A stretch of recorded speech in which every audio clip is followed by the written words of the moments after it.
O socialismo, eu falo até de forma emocionada isso que eu vou te falar agora. O socialismo soviético, ele entrega algumas heranças para a humanidade. Se eu chorar aqui, você me desculpa, que eu tô muito emocionado agora. A luta anticolonial, por exemplo, a luta pela libertação da humanidade, dos povos oprimidos, é uma luta encabeçada pela União Soviética. A luta pela emancipação feminina é uma luta encabeçada pela União Soviética. A luta contra o racismo é uma luta encabeçada pelo Bloco Soviético. Ou seja, a União Soviética e o socialismo entregam para a humanidade um arsenal de lutas emancipatórias que eram exatamente a contracorrente do liberalismo. O liberal é liberal na Inglaterra, mas eles eram nazistas na África. Qual a diferença, por exemplo, do que o Hitler fazia na Europa com o que os ingleses faziam na África? Nenhuma. Ou os franceses? Nenhuma. E foi contra isso que a União Soviética lutou no século XX. A derrota da Alemanha na Batalha de Stalingrado foi uma vitória da humanidade.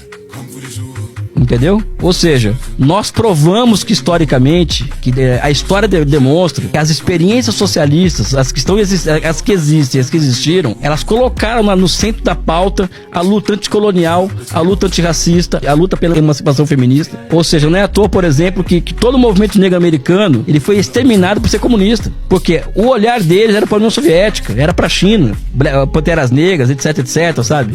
O movimento feminista americano, né, histórico, comunista. Inspirado nas primeiras leis que colocavam igualdade de gênero no mundo, que nasceram onde? Na União Soviética, em 17. A primeira constituição de um país do mundo e que punha a igualdade de gênero como uma condição societal é a União Soviética. A diferença entre capitalismo e socialismo, né? Enquanto a União Soviética, a existência dela permitia com que movimentos de libertação nacional, movimentos antirracistas, movimento pela emancipação feminista, tinham suporte moral e ideológico, os Estados Unidos eram um apartheid entre 1776 até a década de 60, eles eram apartheid.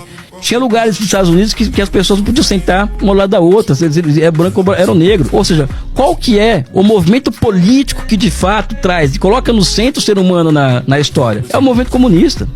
Qual o movimento emancipatório dos últimos 150 anos que os liberais entregaram para a humanidade? E qual o movimento emancipatório que nos últimos 150 anos que os comunistas entregaram para a humanidade? Eu faço esse desafio. Desculpa a minha emoção. Tem um documentário muito bom no YouTube, não sei se você já viu, que é a história do Partido Comunista nos Estados Unidos. Já viu? É 1h30 de documentário, é muito bom. E eles falam lá que quem trouxe essa pauta antirracista para os Estados Unidos foi o Partido Comunista, que ninguém falava disso lá. Era um negócio que não existia, assim, não era um papo de lunático falar sobre isso, e eles trouxeram...